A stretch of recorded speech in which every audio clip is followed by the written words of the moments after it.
Maybe it's just dark. I guess I kind of see myself. Let me go over to this light. I mean, so I was just making a really good video, but it's like, let me see. Is that... Yeah, this light. All right, so now this is working. It's just dark. Because I thought the stream was black, but it's just dark outside. I'm walking around the snow, and all right, so here we go. We could go this way, and it's just not built for this. It's just the audio is just not built. I mean, the video audio, of this format is just it just doesn't lend itself over to anything that's worthwhile. But anyway, more on the matter of just success. Like you look at somebody who's perhaps like Floyd Mayweather is a great example, because this dude started from the gutter. Or, respectively his backstory is incredible. Or Manny Pacquiao started from the gutter. When Manny Pacquiao and Floyd Mayweather had their fight, I mean, that was a really coming together and testing of two true master classes of their art. My point being, you take somebody who's like a SoundCloud rapper, who's like perhaps a person who's like just randomly gets like a stroke of luck. Like maybe he meets Cole Burnett or something like that, and then he posts a song on Lyrical Lemonade that gets him thrust into fame. He has 100 million views, and all of a sudden he has this hypothetical SoundCloud rapper. But then maybe 3 years go by, and the political and cultural climate is no longer lending itself over to the success of SoundCloud rappers, which is what happens. I mean, music evolves and the culture around it evolves, and generally what people are interested in, the way that they're interfacing with the various different technological mechanisms that we have available to us, both evolve the people and evolve the world around them. And that lens that, culture is downstream from culture. Politics and culture are downstream from politics and culture. It's a river. Rivers flow in you. So it's like the whole concept of like this grand tapestry of all these different energies that are all seeking to win the evolutionary game. I mean, each and every species or every entity in and of itself wants their own family to be really successful. So we're seeing that sort of paradigm unfolding on through humanity, because we're the most advanced species on the planet. So all these energies are amplified, but it's visible in all aspects of nature. I mean, you look at a pack of wolves, and their culture is downstream from their culture, and and the politics of wolf pack is the same situation. But you couldn't take a beta wolf and then automatically put them in the position where they have to have the responsibilities of the alpha wolf in the pack. It just doesn't work like that. Fundamentally, it's quite the opposite. It's the wolf that fights its way up the ladder, and eventually reaches either you sink or swim. But my point is that stop it, Stanley. The point being, stop it, stop it, Stanley, stop it. Oh my God, sorry, you're gonna have to listen to that in the background until he puts that down, because I'm not gonna make the whole stream just me chasing around my dog. I've done that before. There's a whole channel of me doing that from like 2013 actually. But anyway, stop it, Stanley. You have stop it. You're interrupting my train of thought. And either play with it or put it down. Don't fucking squeak it. Okay?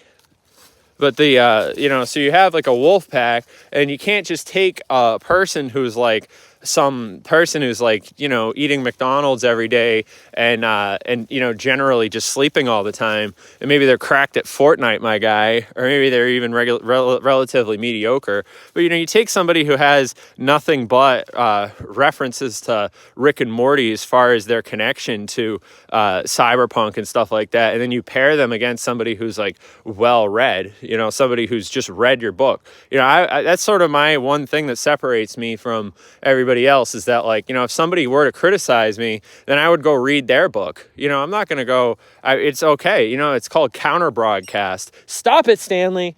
And in the future, if somebody wants to write a story about me, I hope that they would, that they would go right ahead and ask me about it first, because I'm a journalist too, and I have an army of citizen journalists who are available, and are doing their own thing. We're just trying to facilitate the great awakening of humanity, and I mean, I understand that that's a relatively almost laughable thing to put into words, but words exist for a very particular reason, and words are symbols and the means to which we could navigate the world around us. And there's a certain very specific reason why certain words are, bastardized and dragged through the mud by our common parlance, simply because the people who are in power seek to maintain that power, rightfully so. I mean, it's theirs by genetic right. I mean, they inherited their prestige and all the different faculties that made it possible for them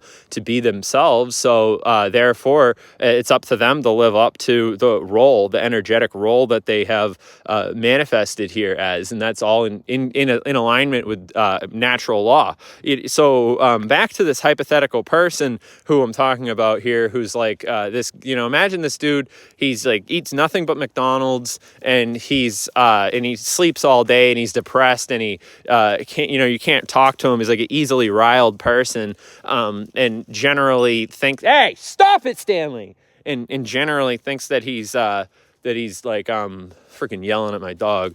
I think it adds charm. But anyway, the thing about it is that you have this guy who's like, this picture I'm painting for you of this person who's like he's just sort of caught up in the whirlwind. A baseless person. People who aren't founded in their own beliefs are subject to the influence of people who are founded in their beliefs, because when you align yourself with a particular set of ideals, symbols, and ways of being in general in life, then it's sort of everything that you do is for the glory of God, for the glory of Allah. Everything that you do is, it's not you don't own it, and that's how, honestly, the fundamental ancient technique that was used to overcome ego. I mean, the concept of God and stuff like that, whether you believe in like extraterrestrials or you believe that there's like some higher power or something like that, is almost beside the point.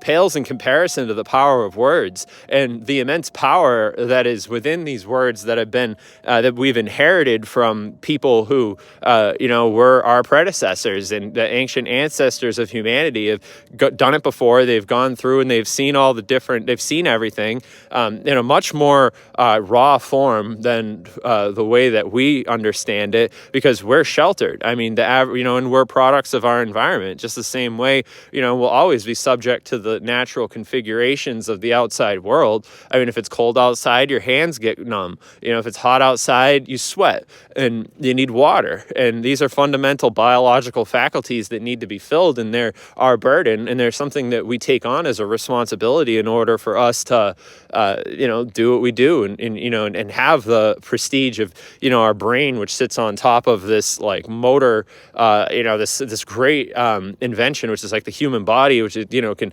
move us around and move and shape and interact with the physical world and create and laugh and, have culture and stuff like that and, expand. And that's sort of what makes a human being. It's freedom of will. Freedom of will is the ability to say no and pick and choose what you want. The great director Stanley Kubrick once put it that he said that when he was making a film, he said that I don't know what I want, but I know what I don't want. And that's honestly, I think, a very critical way to approach life, because you're going to be offered a lot of things and there's going to be a lot of suggestions, but there's power in saying no. And that's what based is. Based is being able to say, I don't want the $30,000 deal because I don't want to give up. I don't want to work for you, because I know that, you might be offering me a ton of money right now, but ultimately I know that everything comes with a price, and I don't want to answer your texts. I don't want to have to answer your phone calls if I don't want to. If you do something I don't like, I could just simply block you, or even better yet, just not give you the time of day, which I think is honestly the best form of everything. It's like, if you could still be around somebody, but you're not going to be like personable with them. I mean, you'll always be personable with them, but you just choose, you could elect not not to give them your energy. Don't talk about things that you're excited about with them anymore, and watch how dried up and boring their life gets. That's honestly my thing. It's like, go and make your own thing. If you know what I mean? If you just don't like me as a person or whatever like that, then like, that's fine. You know what I mean? I'm a loyal friend. I'm actually a good person, like, believe it or not. You know what I mean? Like, loyalty is probably the most important trait that I think that everybody should have, because it's to your own benefit. So, so we have this picture painted now, sitting on the table here in front of us, of this guy who's like this, like, I'm not picking on people who eat McDonald's either. I'm just saying, like, yeah, he's probably subject to the various different, chemical, biological processes that are for the default human being. Somebody who just creates a social media account and watches whatever's on YouTube's first recommended stage and consumes the products that were given to him by his culture. But he makes the mistake of believing that his culture is of his own, is almost like, I don't know, you wrap your ego up in the world around you, regardless of who you are, and you can't escape it. I mean, the very nature of ideology is that you can't escape ideology. You only go further into ideology the harder you try to break out of it. The point, and that's very exemplified by sort of like the face tattoo, mohawk, sort of like punk rockers. Particularly we saw this phenomenon arise in the 80s. In the 80s, there was this sort of rejection of like, George Bush sort of politics, and in general, people or George Bush Senior, and you'd go and have these people who thought that they were rebelling. But the thing is, you can't rebel against society by getting a mohawk. Like, you can't really, because society will conform to that. That's ideology in motion. The fact of the matter is that you can't escape ideology by getting a mohawk. If your ideology is that you are against ideology, then the means at which you reached that conclusion are through ideology. You're actually more ideological, and you have to be more founded and knowledgeable in your beliefs to even presume to elect that you would be worthy and properly initiated and well read enough to actually even make such a claim. And I wouldn't give that. I wouldn't say. I don't know. I've never met anybody. I've never really come across anybody who could, who are worthy of such a, it's probably like Stanley Kubrick. Like, it's like those are the type of people who come around like once in 100 years. And it's like a phenomenon when they walk across the world stage, and, it's like they make everybody think differently. And then every word that they said throughout their entire life is needs to be combed over and given a second look, because there's certain people who are receiving certain, messages from above, whatever you want to call it, downloads, or sort of like, I mean, that's what thoughts are at their very fundamental baseline aspect, is that they're, you're recalling things that are already within the consciousness grid. I mean, you are a computer, and the internet and the conscious exists around you like the surrounding Wi-Fi. And a person, our friend here in the picture, who has, subjected to the chemical and biological processes of the different products that he consumes, which turn him into, I believe, what's called a bug man. He turns into a bug man. People who are, but not anything against people who eat bugs either, because eating, you can eat bugs. It's not like anything wrong with bugs, but I mean, I think that people should have a balanced diet across the board and try new things, of course. But one of the most delicious things that I had in my life was a caterpillar. It was like a lady who came to my school when I was like in middle school and had a bag of caterpillars that she brought with her from South Africa, and it was delicious, and I never had anything like it, and I would like to try something like that again. It was really good. But I mean, watch out for your immune system when you're trying foreign foods. That's pro tip, because you'll never have enough toilet paper.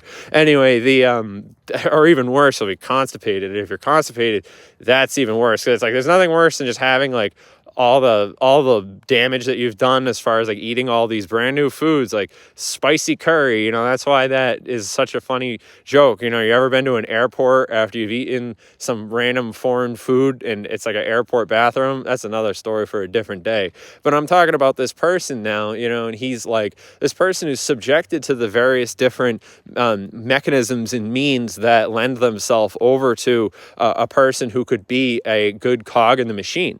Yeah, because the machine machine has to operate. The machine has to feed the people who are in the machine. So there's default settings already in place for every IQ level. And, it's a real shame when you see somebody who's like, has like 120 IQ, but they're stuck using the default algorithms of social media platforms, which deliver to them information in their own personalized information feedback loop, which basically turns them into a bug man.